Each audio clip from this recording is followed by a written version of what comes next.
We're now going to move into our first session, which is on pedestrian safety, the launch of the pedestrian safety policy.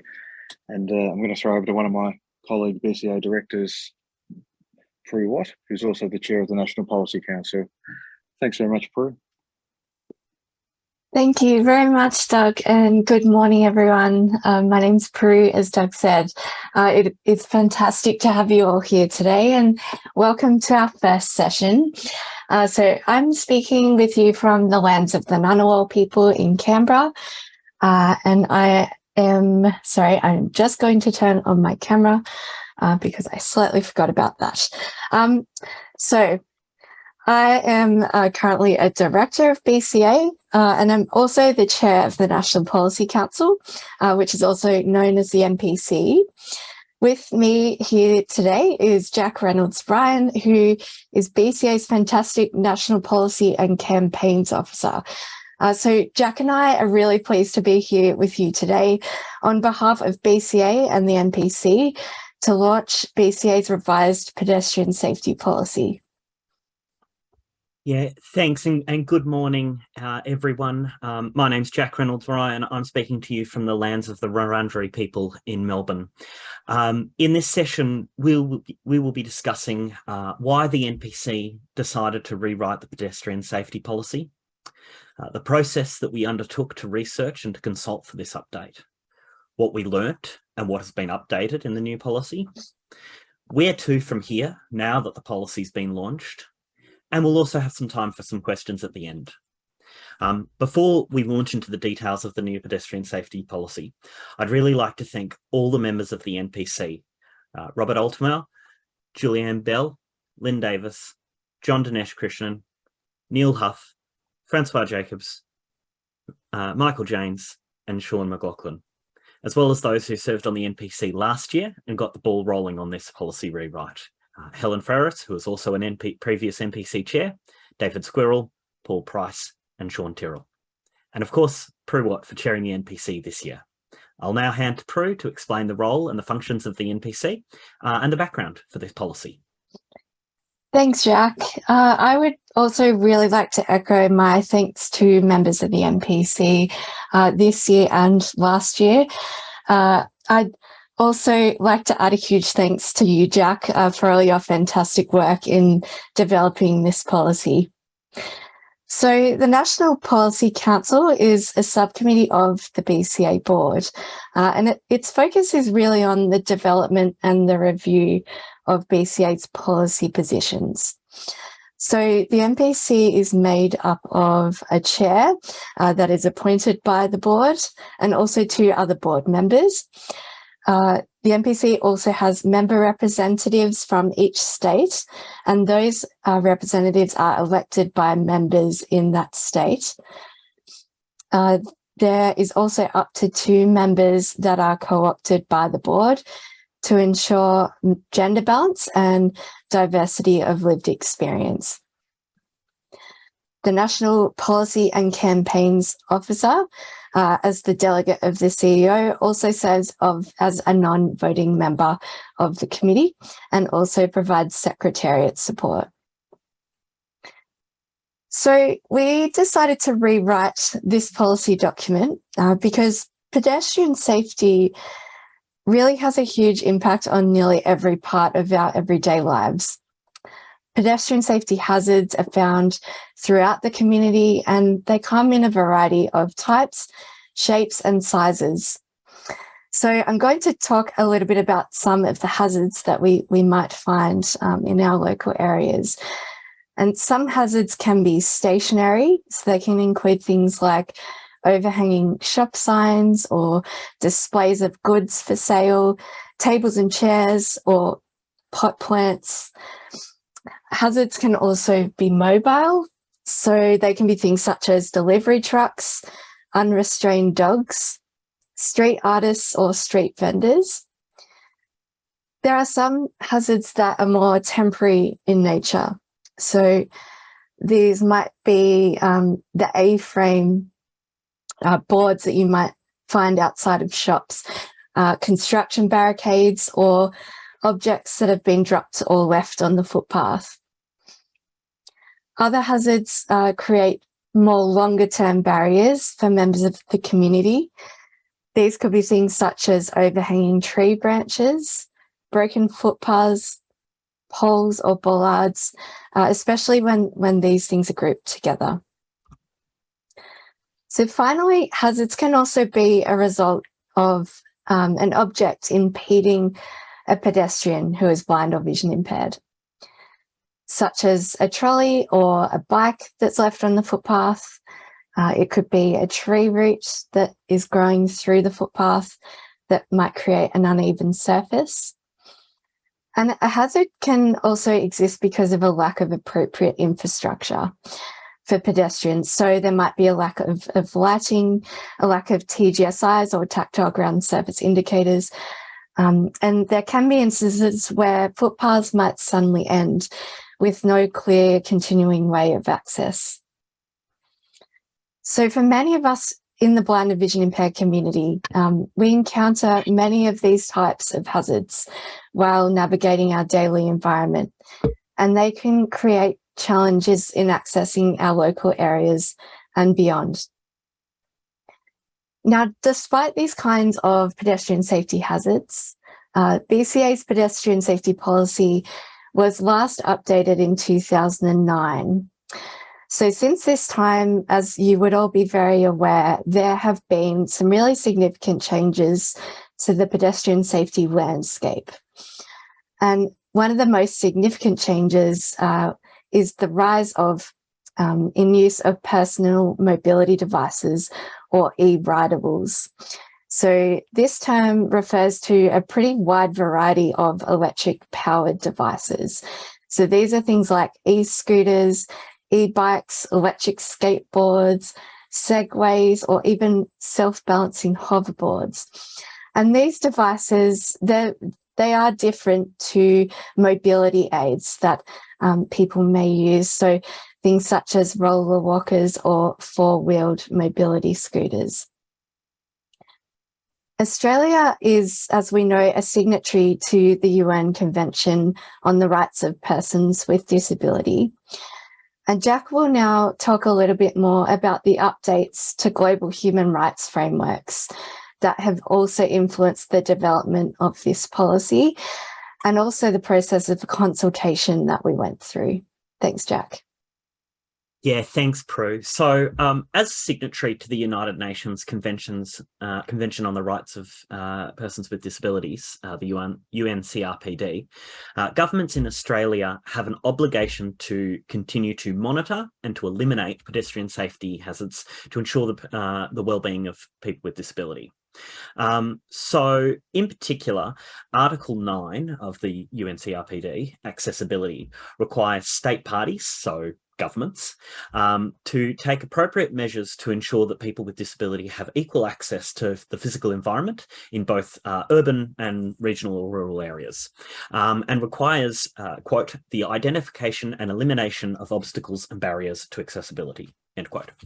Australia's obligations under the UNCRPD are operationalised by the new Australian Disability Strategy, which goes from 2021 to 2031, as well as by the earlier National Disability Strategy that expired in 2020, and by the various state and territory disability acts and plans.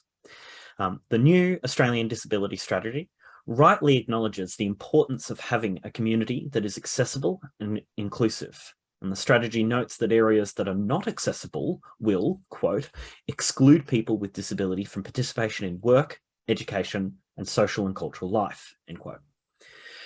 In both New South Wales and South Australia, some previous outdated disability legislation has been replaced with better disability inclusion acts.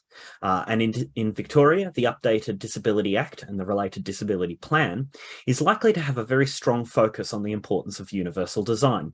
That's the concept that was mentioned by Rachel earlier, whereby the built environment is designed in a way that it should be accessible to all members of the community, regardless of their ability or disability.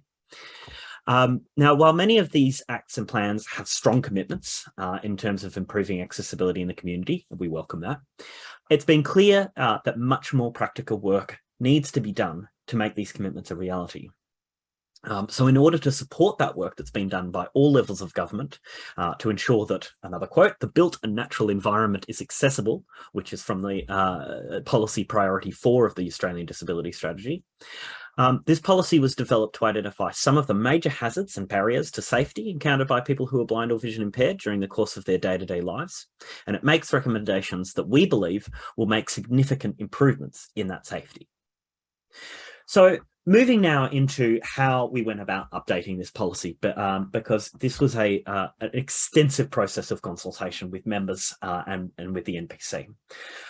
So at first, the new updated pedestrian safety policy was developed and updated over an iterative process with the National Policy Committee for both 2021 and 2022. We also held a series of member engagement sessions to ensure that members' voices were heard really clearly in this rewrite.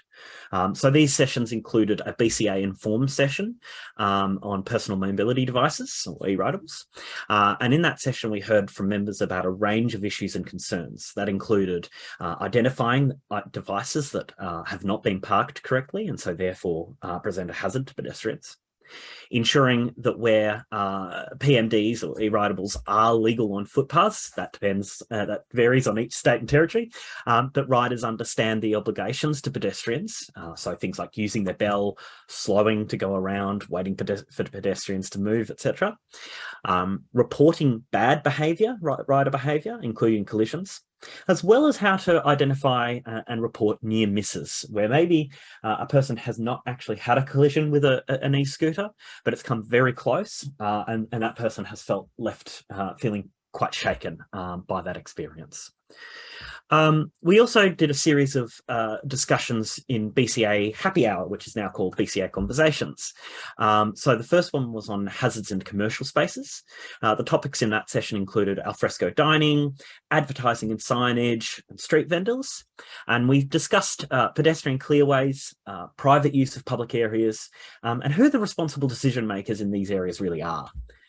The second conversation was on hazards in residential areas. So things like branches, garbage bins, footpaths, lighting, etc.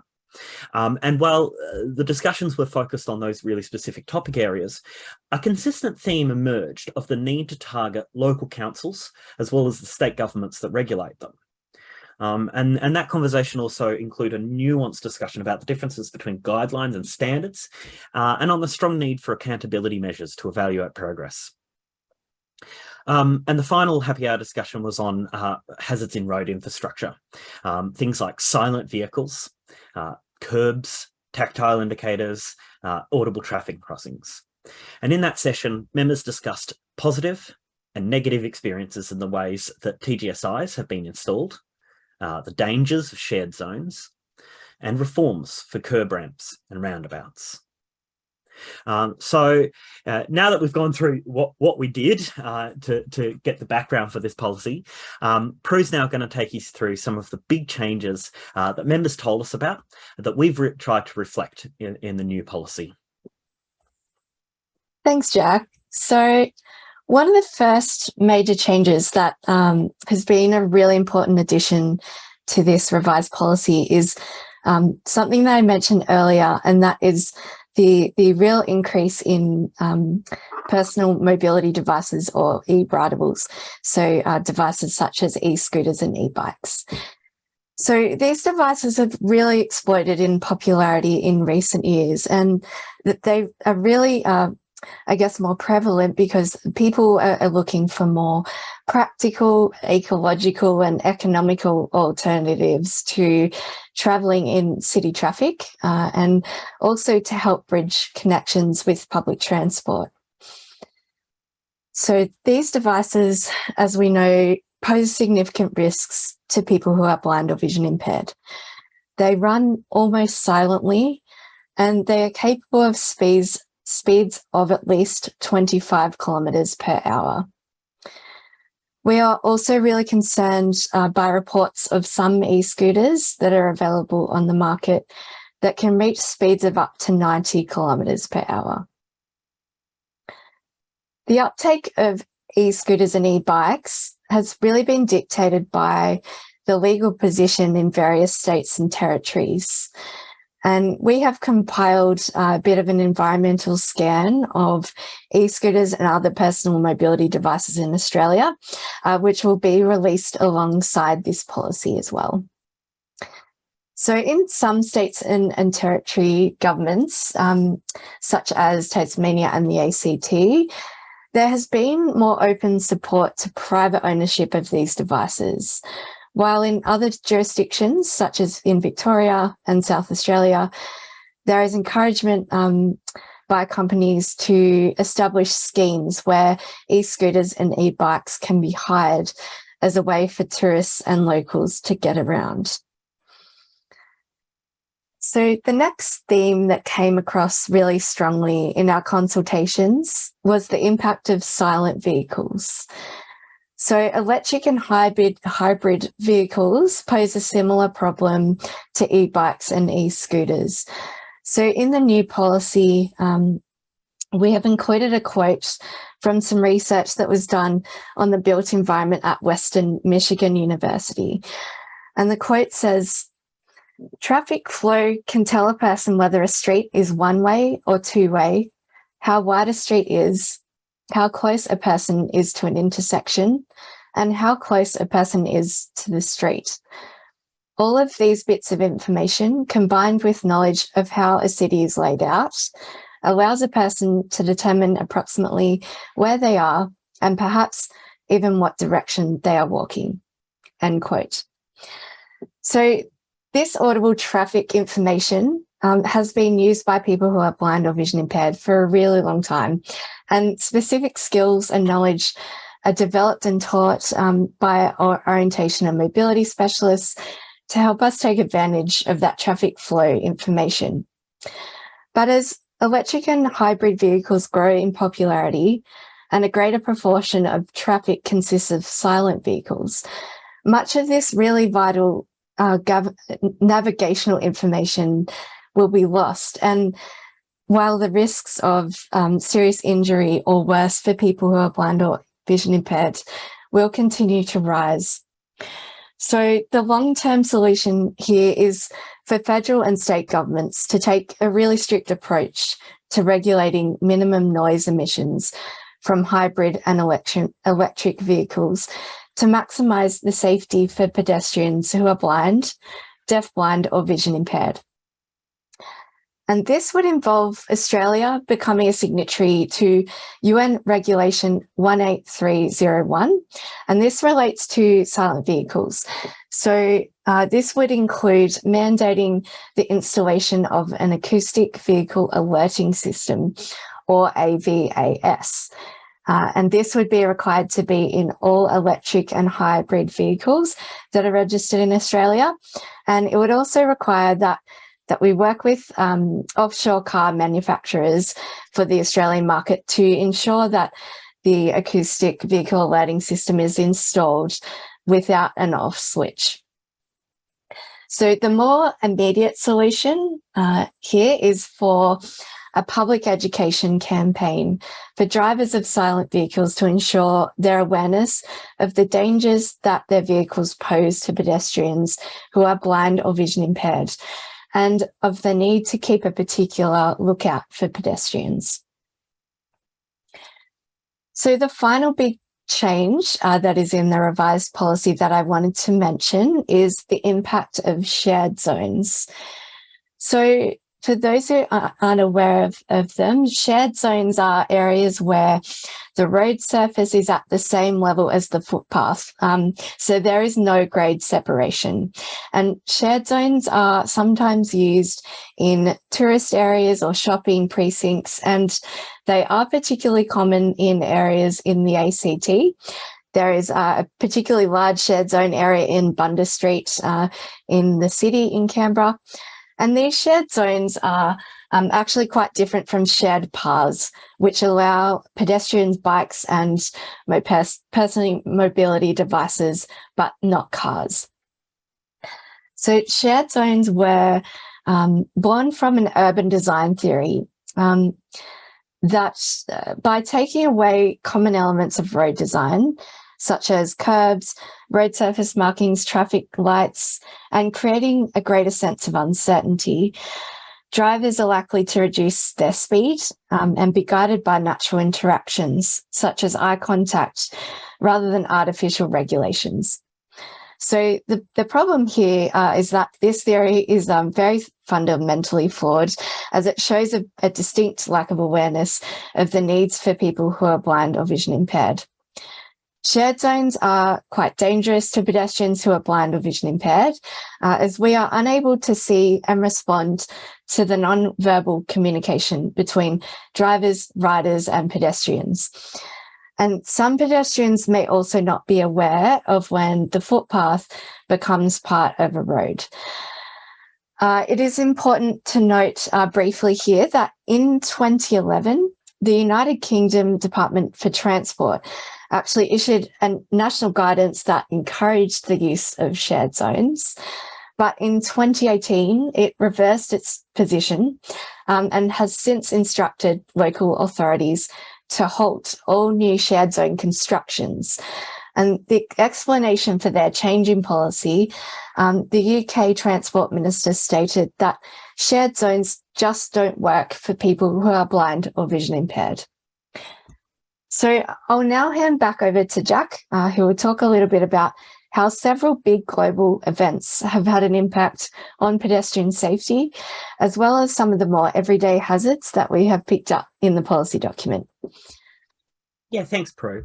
So firstly, in terms of big global events, in discussing this policy, we are aware that concrete and metal bollards that are used to cordon off pedestrian areas from roads have always been a bit of a safety hazard for people who are blind or vision impaired.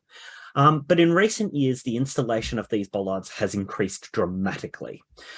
So one of the catalysts for this was in the aftermath of the mass casualty attack in Burke Street, Melbourne in January of 2017.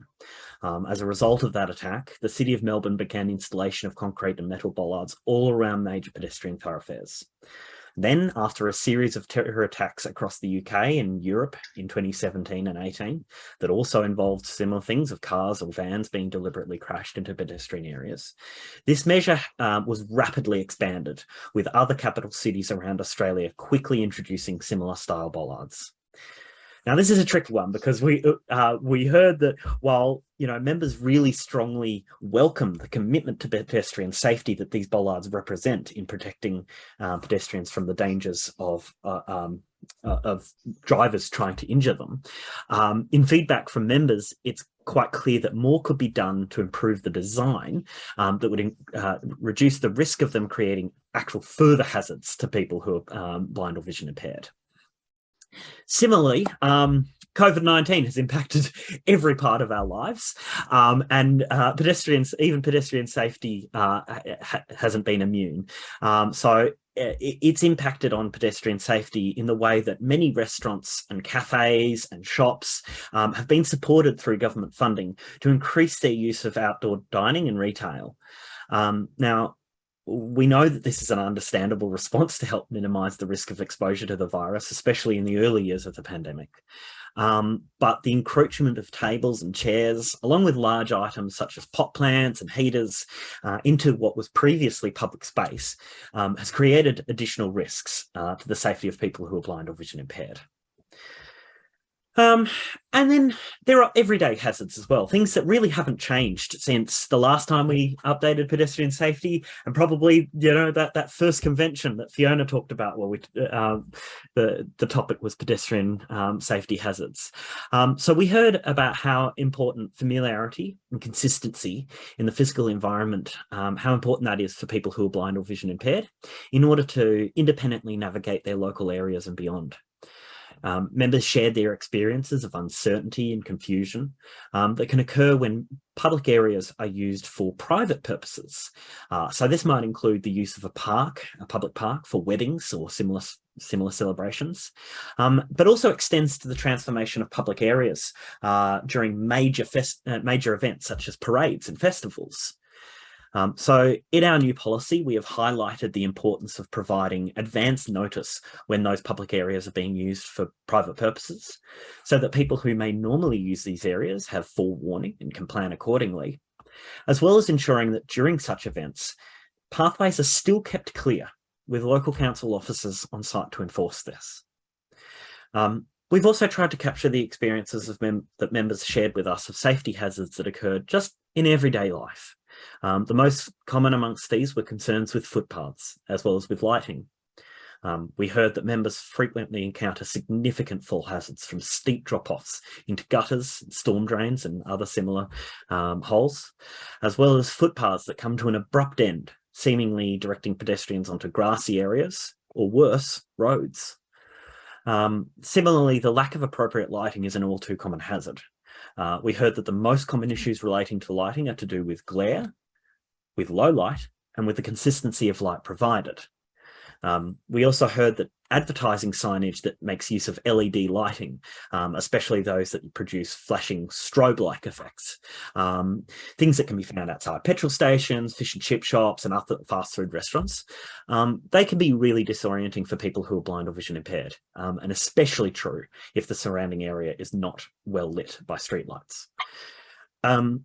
So in our policy, we've tried to stress the importance that when relevant authorities are installing streetlights, consideration is given to the type of light that will be cast.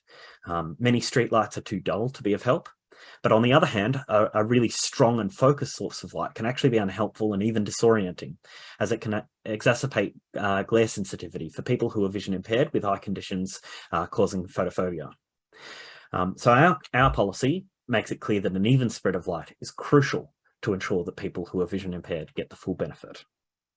So I'm now going to hand back to Prue one final time so that she can outline how this new policy will be used. Thank you, Jack.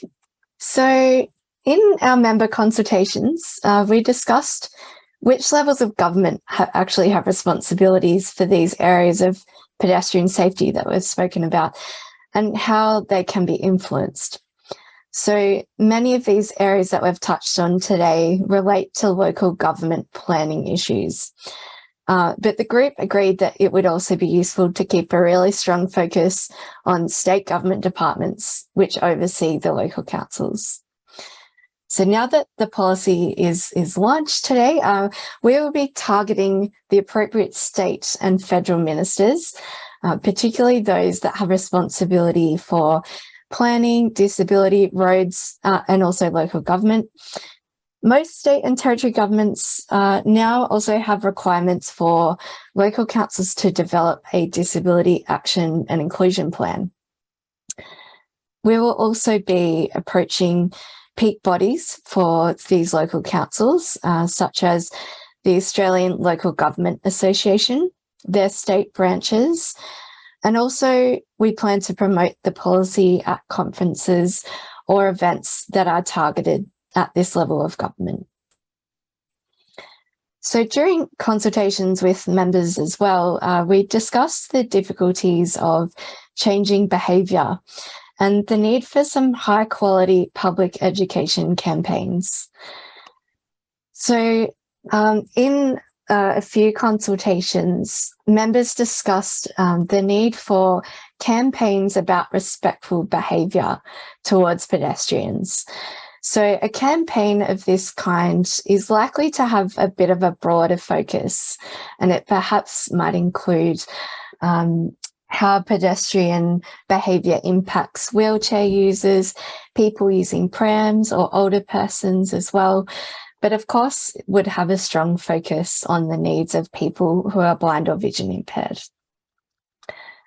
One thing as well that we heard really strongly from members in their feedback is that it is not enough for there to be laws about bike riders or people using e-scooters just to indicate with a bell or yell out on your right, which I'm sure we've encountered ourselves. So in order for these riders to be more willing to adjust their behaviour, they must understand why these auditory signals are important and the purpose of the white cane as well. And I think for there to be a really strong awareness about these things. And there are particularly good examples in Singapore, Copenhagen, as well as Amsterdam that could provide us with some lessons. So now that this policy has been launched, we also we'll be working with the MPC and continuing to work with the MPC to develop a series of fact sheets about some of the individual topic areas that we've talked about in the policy. So these fact sheets will be more concise documents with more pertinent details about particular topics and our recommendations. And these will be designed for use with in meetings with decision makers.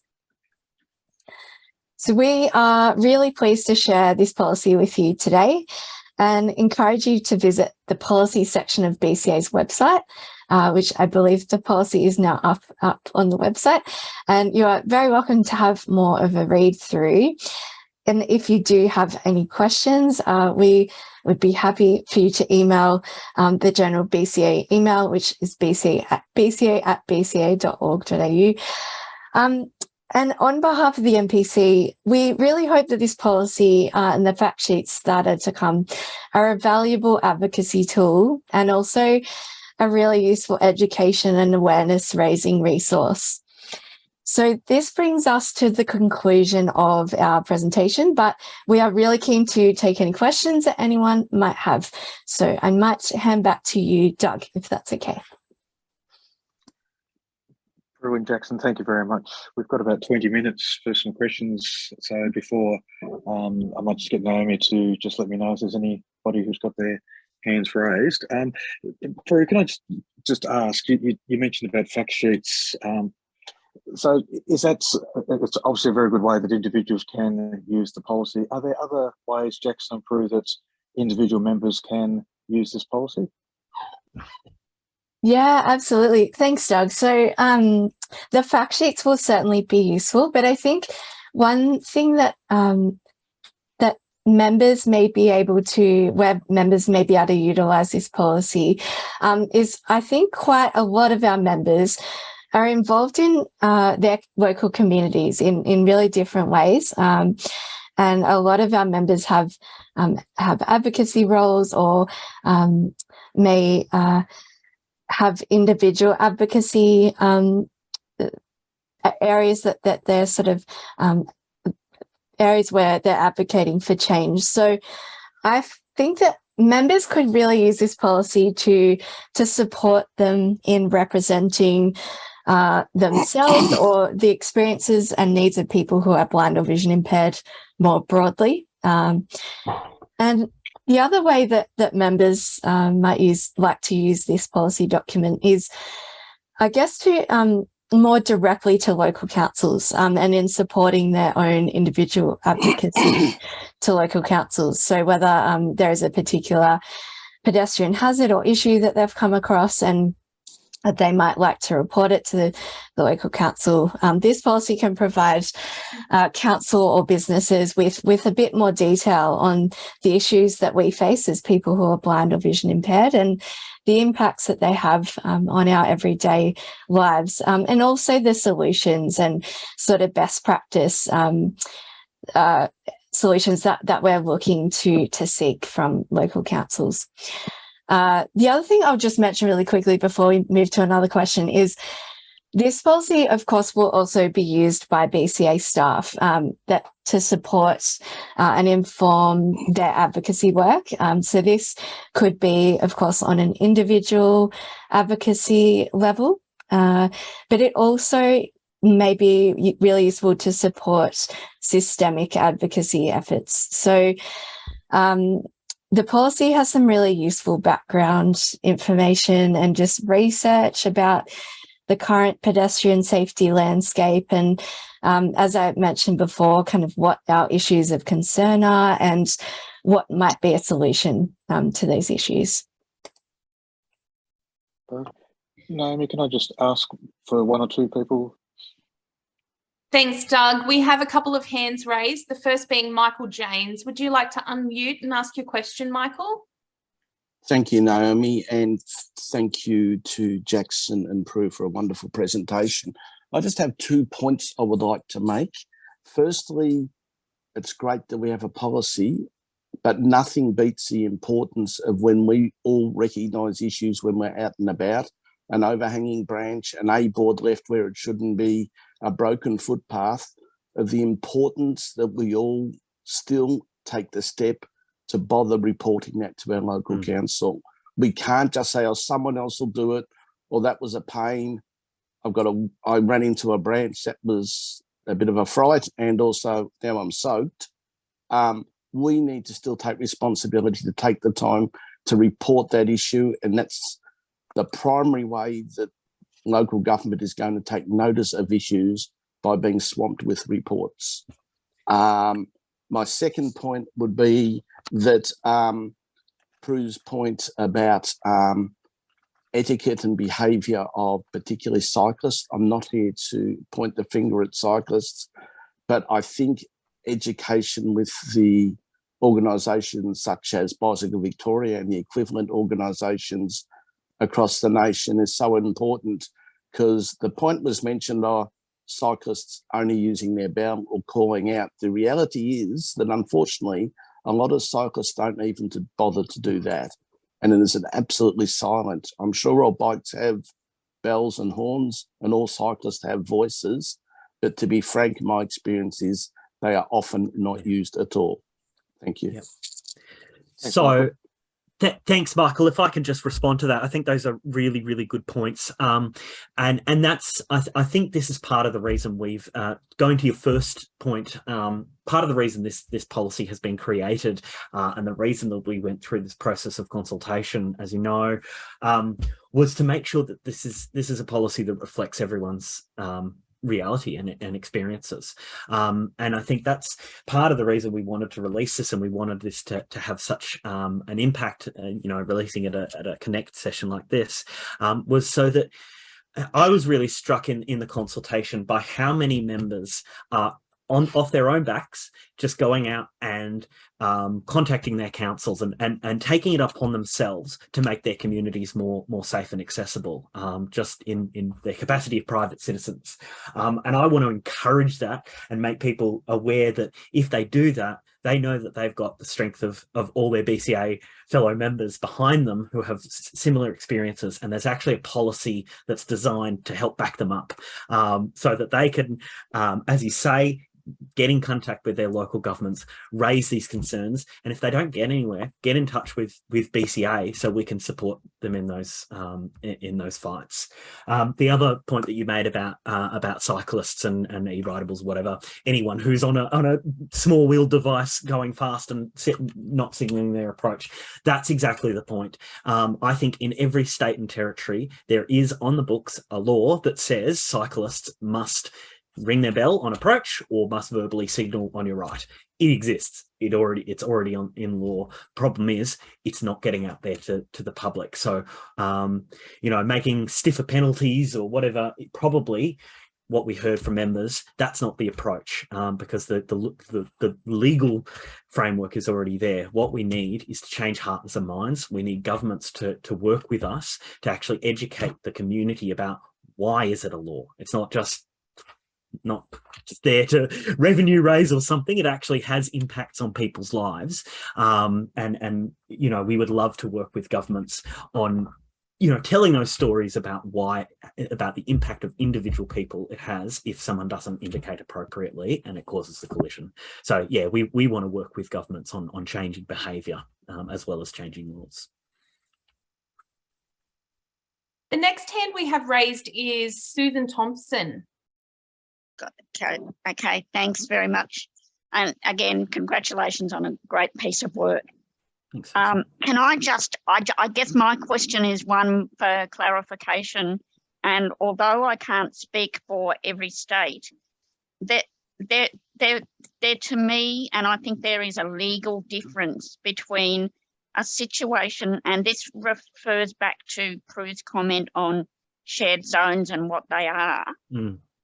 My understanding is that shared zones are not situations where the urban design has resulted in the footpath and the road becoming one, but rather shared zones in a technical sense are areas where it's been decided that there's not much traffic, so therefore we'll allow cars and pedestrians and cyclists to be all on the one piece of real estate, as it were.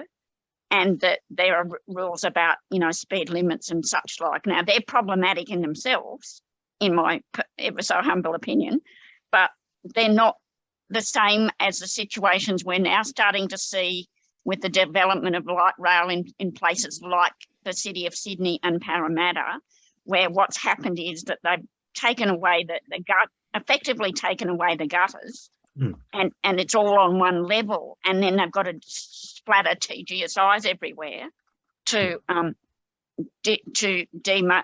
a demarcation between the pedestrian area and the traffic area. That latter situation, I don't think it's legally a shared zone. So that might need some clarification. So shared zones are a fairly broad category. There are types of shared zones. I think both exist. So they're the type where they've removed a gutter entirely and the cars are on the exact same level as the pedestrians.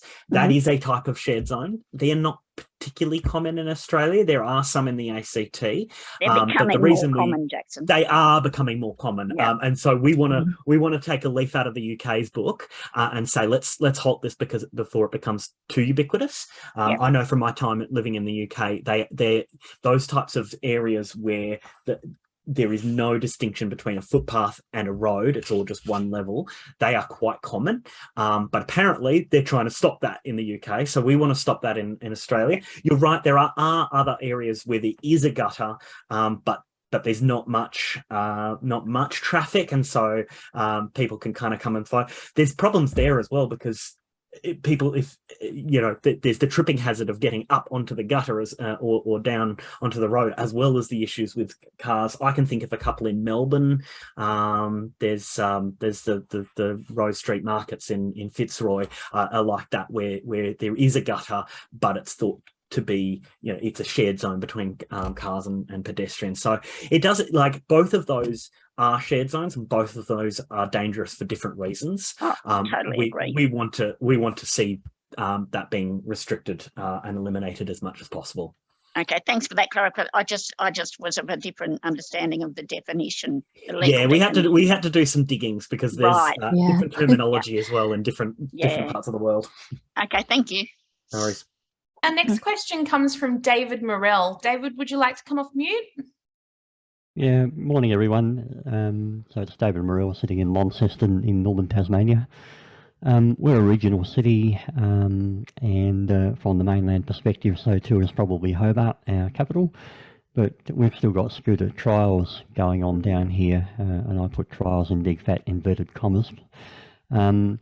But I would like to thank the committee for delivering the policy at this time, because it will help to provide some clarity with lobbying and input to the scooter trials as they come up for evaluation down here in the next few months.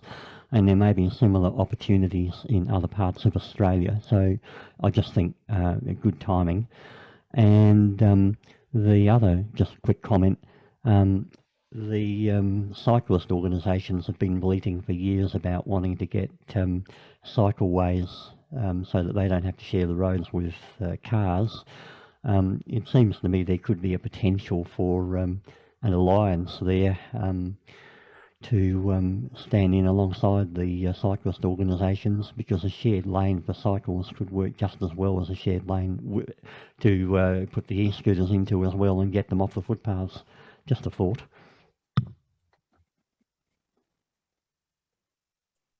Sorry, I've finished. Sorry. Oh, good. Thank you, David. That's I'm really great to hear that it's good timing for you to utilise this policy as the e-scooters become more prevalent in Tassie.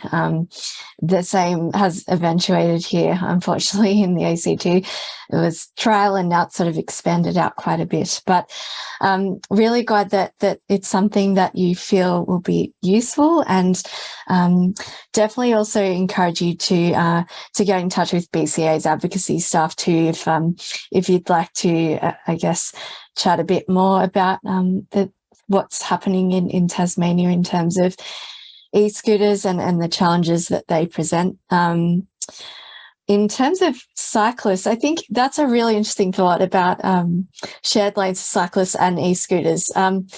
That would definitely be something that would be useful. It would be nice to have no wheeled, well, aside from prams and things, no sort of fast wheeled devices on footpaths.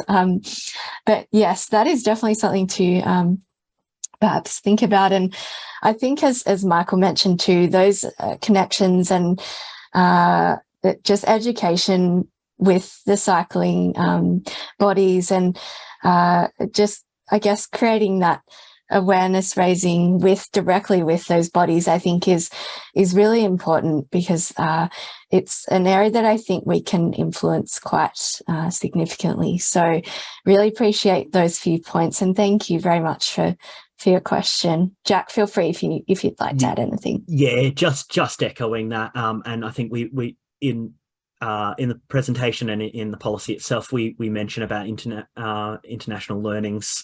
Places like Copenhagen and Amsterdam, they're just leading the way. You know, there are paths for pedestrians, and only pedestrians use them. There are paths for bikes and other, mopeds, e-scooters, things like that, and only those people use them. And then there are roads, and only cars use those. And it is so simple. It just makes sense. And no one like, of course, there's times when people do the wrong thing, but by and large, the system just works. And so we would like to see a lot more of that, because there's what people really communicated in the consultation to this is there's nothing, people don't have anything against cyclists or e-scooters, and a lot of people are actually in principle saying about how they support them for the ecological aspect that they present, but there is this danger. So yeah, absolutely, we want to work with cycling groups and whoever will work with us to try and help that. Naomi, we've probably got time for one very quick question. We've got one more person. Yeah, a couple of minutes left. We've got 2 more hands raised, so if we can get to them quickly, that'd be great. The next question comes from Jeremy, Guide Dogs Queensland. I'll keep this very, very short and sweet. Great to be on the conference, and congratulations on the new policy and the updates. My big issue as a orientation mobility specialist and allied health manager is the places they park e-scooters. In Brisbane, they're extremely poor colour contrast, a murky purple colour, which low vision pedestrians can't see. But my question was, and also the fact that they need proper parking spaces. But my question was, many years ago, I remember BCA used to have these really clever little tags with an elastic band. And they used to politely say, this is an obstruction, which as an O&M, I would encourage clients to hang on tree branches and things. But they could be hung on e-scooters, which are blocking the way, because they're a real hazard in that they are very heavy when they fall on people, if they trip over them. And whether that could be some way of just getting back to the people who are lending or renting out the scooters to say, look, we picked up another 4 or 5 today which had a tag on them because they're an absolute obstruction. Thank you. Thanks, Jeremy. And our final question comes from Angela at BCA, who I believe is asking a question on behalf of someone who has sent a text through. Yes, that's right. Thank you, Naomi. So Natasha Brake has sent through a text asking, does the policy cover instances where shops have private footpaths out the front of their shops, which means they are not subject to local council clearways? That's a really good question. Yeah. Look, Thanks, the policy Natasha. is about pedestrian safety, and we do mention briefly about the fact that the issues that happen in public can also happen in private. So one of the things people mentioned, and I think not quite what this question was the fact that the type of experience that pedestrians have when they're going through, say, a shopping mall or a big shopping centre, things like that. Private footpaths are a similar thing. The policy mentions it. It doesn't go into it. But yes, we are aware of that. That may need to be a specific area that we write a fact sheet on to go into some more detail, because yeah, that's a really good point, and the same issues apply. Do you have anything to add there, Prue? No, that's, yeah, really definitely just echo what you've said, Jack. It's a really good question, and thank you for raising it, Natasha. It's something that I think we might need to do a little bit more looking into, and potentially could create something separately on that too. But thank you very much. And thank you, Jeremy, for your question too. And really, yeah, good suggestion there as well. And thank you very much, everyone. If I could just jump in one final time just to respond to Jeremy, Yeah. I will let you know that BCA has been working really closely with these with the three big e-scooter providers, the purple one, the orange one, and the white and green one. We won't name names. We've been meeting with representatives of those organisations.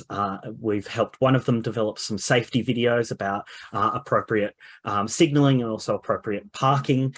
We are also working on a research group on developing some kind of artificial noise for one of the other providers. So there's a discussion that we're having, and one of the big discussions is also how can we let them know when scooters are being parked inappropriately and causing a hazard. So yeah, we're really on that, whether it's a physical thing or some way of digitally letting them know. We're kind of working that out, but thank you. Thank you, Prue. Thank you, Jackson.